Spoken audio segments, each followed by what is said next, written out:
é que você tá, o que você anda fazendo? Explica um pouquinho como é que tá a sua vida hoje, como é que tá a sua agenda.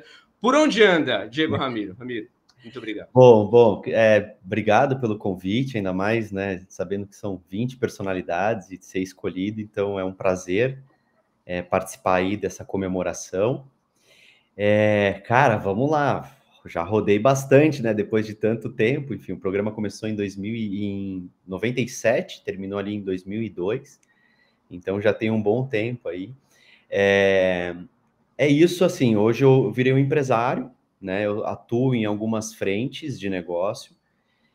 O ano passado foi um ano de bastante reorganização, assim, sabe, das empresas, porque eu estava envolvido em muitos projetos, e aí eu vi que alguns estavam muito morosos, aí eu reorganizei a empresa, estou reorganizando marca, mas basicamente hoje eu tenho, assim, 3 frentes de negócio, uma que é a principal, que eu vivo dela desde que, sei lá, quase que saí do Cruze.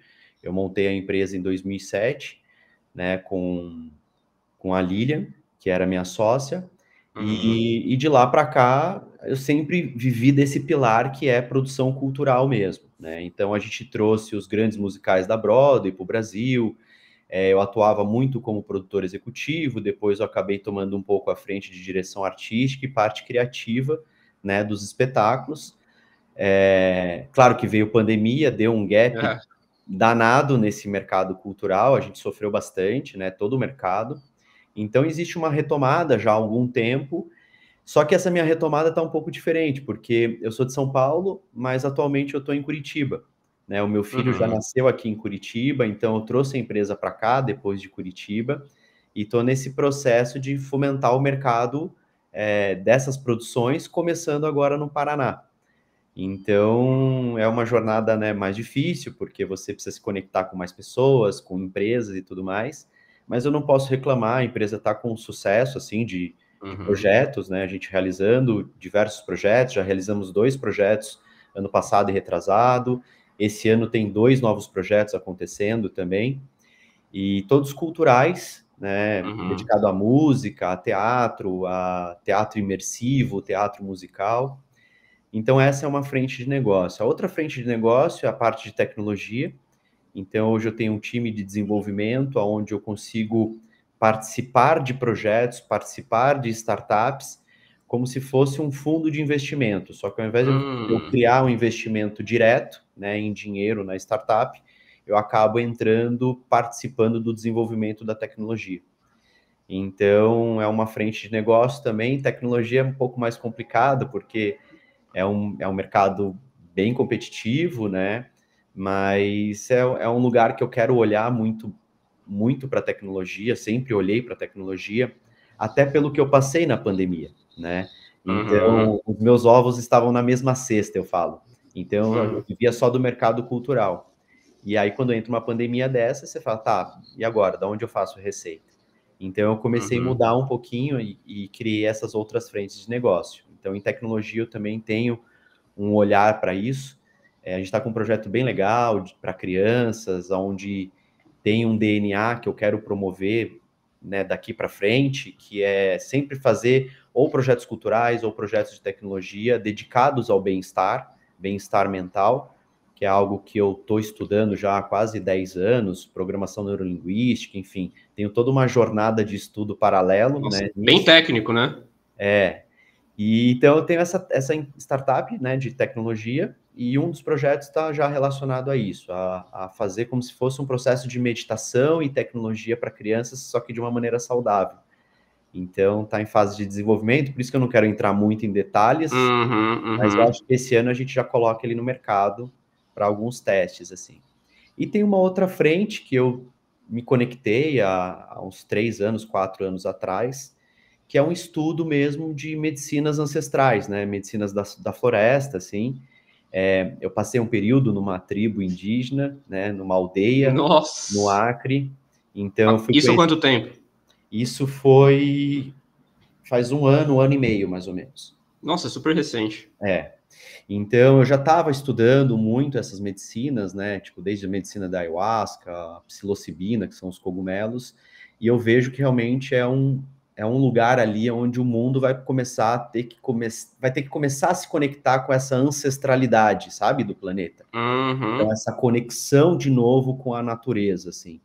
Então, eu tenho, na verdade, por incrível que pareça, é a frente que eu mais estou empolgado, mas é uma frente que é Imagino. mais difícil de atuar, né, por diversas questões, assim, até por um certo preconceito da sociedade com Sim, relação a sim. psicodélicos, mas eu tenho certeza que daqui a alguns anos vai ter esse boom aí, e aí eu já estou conectado com isso, e não é por business, sabe? Esse daí é muito mais por propósito mesmo, de tentar fazer com que as pessoas olhem para essa nossa ancestralidade, olhem para os povos indígenas, entendam melhor o papel deles no planeta, sabe? De serem Uhum. guardiões dessa floresta, de preservar a natureza, porque realmente dentro dela tem muita medicina que vai servir para a gente em todos os sentidos, assim. Então é uma conexão muito grande que eu tô mesmo com esse movimento e tô começando a olhar um pouco para esse pilar, né? Saber qual que é o meu papel nisso, como que eu posso talvez fazer essa conexão,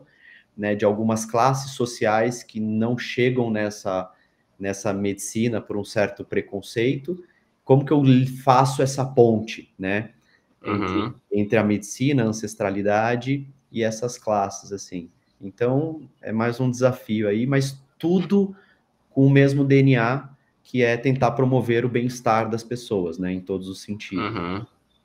E tem dado tempo de dar conta de tudo isso, porque o que você me falou, eu já... Imagina você que tá fazendo, que tá tocando tudo isso ao mesmo tempo, né? Cara, eu tenho esse lado meio metódico, assim, sabe? A parte Aham. organizacional minha, eu vou falar que eu desempenho bem, assim, sabe? De organizar Aham. tempo, focar energia onde é prioridade. Então, hoje eu tenho. As medicinas têm me ajudado muito, né, nessa expansão de Uhum. consciência, de entender o que é necessário nos dias de hoje, desapego material. Então, tem sido uma jornada bem interessante, assim, porque é isso que eu falo. Às vezes você vende o teu tempo em troca de um dinheiro, esse dinheiro é para comprar coisas, e essas coisas você vai ver que não te trazem a verdadeira felicidade, né? Então, quando você começa a se conectar com a raiz do negócio, com essa ancestralidade, que você vê a importância não dos materiais, mas sim, né, do que a gente tem hoje, natureza, essas medicinas, o teu olhar muda para, eu falo brincando, né, muda para essa matrix dos desejos mundanos, né? E aí, Uhum. consequentemente, você diminui necessidades. Diminuindo necessidades, você talvez precise produzir não menos dinheiro, mas, né, você consegue alocar melhor o seu tempo dedicado aos projetos e não é necessariamente o resultado estar vinculado ao dinheiro, né? Porque talvez o dinheiro ele é legal, ele é necessário, ele é um acesso, mas quando você entra na roda dos ratos, que você entra nesse É. ciclo que eu falei, de comprar coisas e ter desejos mundanos, achando que vai completar aquele teu quebra-cabeça, aquela peça interna que tá te faltando, cara, é roubada, não dá certo. Eu já passei por isso, né? Então eu já Uhum. cheguei nesse pico, não só da fama, mas de questões materiais, de carros e tudo mais. E aí você chega lá, você fala, tá, e aí? Né? O que que é isso? Né? Ainda existe uma falta interior aqui, e aí você começa a fazer essa desconstrução e tem sido muito interessante para mim. Então, acho que por causa disso também eu consigo ter um gerenciamento de tempo não mais fácil, mas mais dedicado, mais objetivo ali no meu dia a dia. Esse seu pensamento ele foi mais potencializado depois que você passou esse tempo no Acre, porque acredito eu que você passar um tempo ali com, com, com esse projeto que você teve ali, deve ter despertado as mais variadas sensações e ter tido um impacto extremamente brutal na sua vida, né? Eu acho que você é uma pessoa antes e agora é uma pessoa depois de ter tido todo esse aprendizado por lá. Quanto tempo você passou por lá mesmo? Cara, deu mais ou menos uns 12 dias, mais ou 12 menos isso. dias.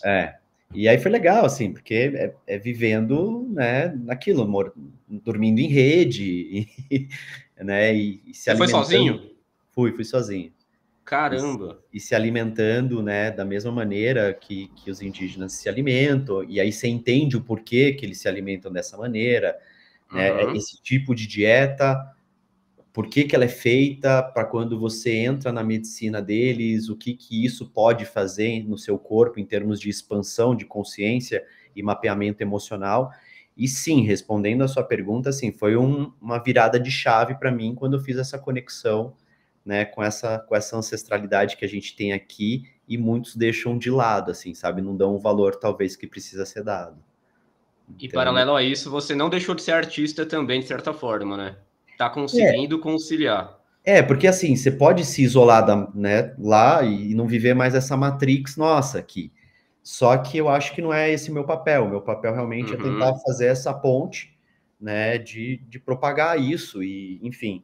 Então, é isso. Eu volto para a Matrix, mas com a minha Ah, expansão de consciência diferente. Então, eu tenho um outro óculos, eu tenho um outro olhar, né, uhum.